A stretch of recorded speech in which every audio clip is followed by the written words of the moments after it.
साथियों नमस्कार। कैसे हैं आप? उम्मीद है अच्छे होंगे। जिस भर्ती परीक्षा का आपको इंतजार था, उस भर्ती परीक्षा का विज्ञापन आ चुका है। पहले मन में संशय रहता है कि अधीनस्थ बोर्ड ने कैलेंडर तो जारी कर रखा है, लेकिन परीक्षा होगी या नहीं होगी, क्योंकि विज्ञापन नहीं आया है।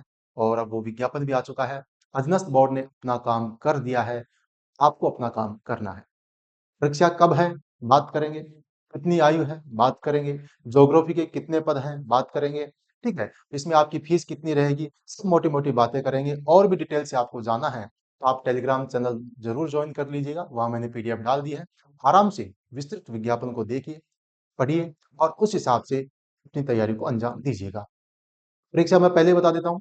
9 और 10 मई को आपकी परीक्षा है। आपके दिमाग में बैठा लेना ये बात कि एग्जाम डेट आगे नहीं बढ़ेगी। तय समय पर ही परीक्षा मानकर चलना है और तैयारी करनी है।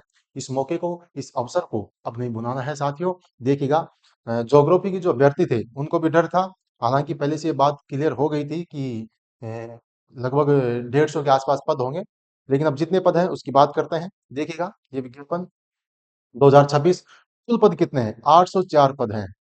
टोटल 804 पद हैं साथियों। और इसमें आपके अलग अलग विभाग के अलग अलग पद दिए हैं। जैसे माध्यमिक शिक्षा विभाग 500 पद। जैसे आपका कृषि विभाग है 32 पद। ठीक है। इस हिसाब से संस्कृत शिक्षा विभाग है। ठीक है। आपका राज्य विधि विज्ञान प्रयोगशाला है। आपका जन स्वास्थ्य अभियांत्रिकी विभाग है। और आयुक्तालय कॉलेज विभाग। इसमें जितने भी पद हैं वो सब किनके लिए हैं? ज्योग्राफी के कैंडिडेट के लिए हैं। ज्योग्राफी से जिन्होंने ट्वेल्थ क्लास में जिनके ज्योग्राफी थी, वो इस विभाग के लिए आवेदन कर सकते हैं। इसमें नॉन टीएसपी के जो पद हैं वो 117 हैं। और टीएसपी के 19 पद हैं। टोटल 136 पद हैं। कितने पद हैं? 136 पद हैं साथियों। तो अपनी तैयारी में जुट जाइएगा। टोटल इस प्रकार से 804 पद हैं। कितने पद हैं? 804 पद हैं। ठीक है साथियों। इसके बाद में हम बात करें अन्य बातों की। तो इसमें जैसे आप आवेदन फॉर्म करेंगे, फिलअप करेंगे, आपको कुछ वरीयता देनी पड़ेगी, प्राथमिकताएं देनी पड़ेगी कि आप किस विभाग में जाने का इच्छुक हैं। जैसे प्रयोगशाला, सहायक ग्रेड थर्ड माध्यमिक शिक्षा विभाग में जाना चाहते हैं, कृषि विभाग में जाना चाहते हैं, संस्कृत में, राज्य विधि विज्ञान में। ठीक है। और आपके जैसे जन स्वास्थ्य अभियांत्रिक, इस हिसाब से आपको प्राथमिकताएं, प्रेफरेंस आपको आवेदन में भरनी है। लेकिन इसमें भी जो अभ्यर्थी ज्योग्राफी से हैं उनको भरने की आवश्यकता नहीं है। उनके लिए केवल एक ही ऑप्शन है, और वो ऑप्शन है कॉलेज शिक्षा विभाग। जो ज्योग्राफी से हैं उनके लिए एक ही विभाग है, और वो है कॉलेज शिक्षा आयुक्तालय। आपको कॉलेज में ही नौकरी करनी है। काफी शानदार मौका है साथियों आपके लिए। ठीक है। आवेदन प्रक्रिया वही विस्तृत विज्ञापन मैंने डाल दिया है। अब ये ओटीआर के माध्यम से वन टाइम रजिस्ट्रेशन आपको कराना है, ओटीआर करना है। उसकी फीस कितनी है इसकी बात कर लेते हैं। उसमें कैटेगरीज वाइज है। जनरल की फीस लगभग 600 रुपये है। ठीक है। ये आपकी 600 रुपये है। और अन्य अभ्यर्थी हैं जो अन्य कैटेगरी, उनके लिए 400 रुपये है। ये आप देख लेना आराम से, कोई दिक्कत नहीं है। इसके बाद में ये विस्तृत वैकेंसी है। यहाँ पे आपको जूम करके दिखाना पड़ेगा, ज्यादा है नहीं है। लेकिन आप पीडीएफ में देख लेना अलग अलग किस जिले से कितनी है, किस जिले से कितनी है, उस हिसाब से। और ये आपके हर विभाग की अलग अलग टीएसपी, नॉन टीएसपी, फिर उसमें कैटेगरी वाइज उसका वर्गीकरण है। ठीक है। बिल्कुल डिटेल से है। जैसे कृषि विभाग है, इसमें कितने हैं? नॉन टीएसपी के कितने हैं? 32 पद हैं। टीएसपी के अलग हैं। ठीक है, इस हिसाब से है।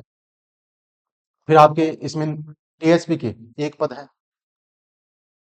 फिर आपका अलग अगला विभाग है प्रयोगशाला सहायक। इसके बाद में है जन स्वास्थ्य अभियांत्रिकी विभाग, आयुक्तालय कॉलेज शिक्षा विभाग। ये ज्योग्राफी के लिए है। ठीक है। इसमें नॉन टीएसपी के 117 पद हैं। ये मैंने आपको पहले बताई। सामान्य के 28 हैं। ठीक है। और अनुसूचित जाति एससी के 14 पद हैं। अनुसूचित जनजाति के 10 हैं। अन्य पिछड़ा वर्ग ओबीसी 18 हैं। अति पिछड़ा वर्ग यहाँ 5 है। ईडब्ल्यूएस वालों के 9 हैं। और ये फिर 12 जिले के शहरी आदिम जाति के लिए एक पद आरक्षित है। और फिर आपके टीएसपी के लिए अलग अलग इस हिसाब से है। इसमें भी दिव्यांगजन के लिए, राजकीय कर्मचारी, भूतपूर्व सैनिक, इनका वर्गीकरण किया गया है। ठीक है साथियों। तो ये आप देख लेना और अच्छे ढंग से आप अपनी तैयारी में जुट जाइएगा। इसके बाद में आपको और भी बातें, जैसे परीक्षा कब है या आपका पाठ्यक्रम कितना है, इसको अपन देख लेते हैं एक बार।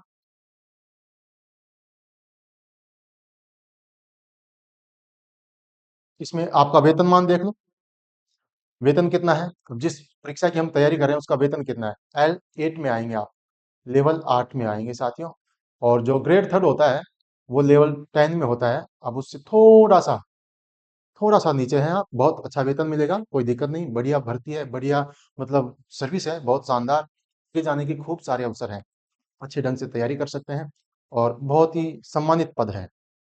इसके बाद में देखो आप, आपकी जो कॉलेज शिक्षा विभाग वालों के लिए भूगोल विषय है, ये जो पात्रता आपकी है, मतलब आप कॉलेज शिक्षा विभाग के लिए यदि प्रयोगशाला सहायक बनना चाह रहे हैं तो आपकी क्लास 12th में ज्योग्राफी होनी चाहिए, ये आपकी पात्रता है।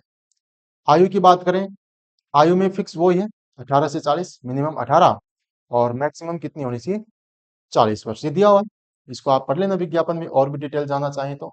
1 जनवरी 2027 से आपकी गणना होगी, 18 वर्ष की आयु प्राप्त कर चुका हो और 40 वर्ष का नहीं हुआ हो, ये चीज यहाँ पे मेंशन की हुई है, आराम से देख लेना। आयु का तो मेरे हिसाब से किसी के पास कोई इश्यू नहीं होगा, 18 से 40 है। इसमें भी आपको छूट दी हुई है कैटेगरी के हिसाब से। इसके अलावा इसकी परीक्षा की बात करें, सबसे महत्वपूर्ण बात, परीक्षा कब है सर, जो कि मैंने बता दी पहले ही आपको, 9 और 10 तारीख को आपकी परीक्षा है। देखिएगा, परीक्षा का आयोजन ये सबसे महत्वपूर्ण है। भूगोल के पदों के लिए भर्ती परीक्षा 9 मई 2026 को, और विज्ञान के लिए ये परीक्षा 10 मई 2026 को। ये अपने सामने दीवार पे लगा दो, अपने पाठ्यक्रम को लगा दो और तैयारी में लग जाओ। ये 2 तारीख है, इसी दिन आपकी परीक्षाएं होगी। और इस आशा में मत रहना कि एग्जाम डेट बढ़ेगी, आपको तो यही तारीख मान के परीक्षा की तैयारी करनी है। समय पर आपके प्रवेश पत्र वेबसाइट पे मिल जाएंगे।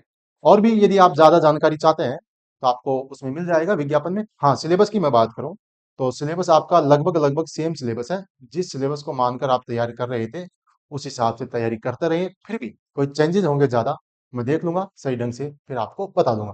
ठीक है साथियों, तो कोशिश करो, तैयारी करो और इस अवसर को जाने मत दो। मिलते हैं नए वीडियो में, तब तक के लिए जय हिंद, जय भारत।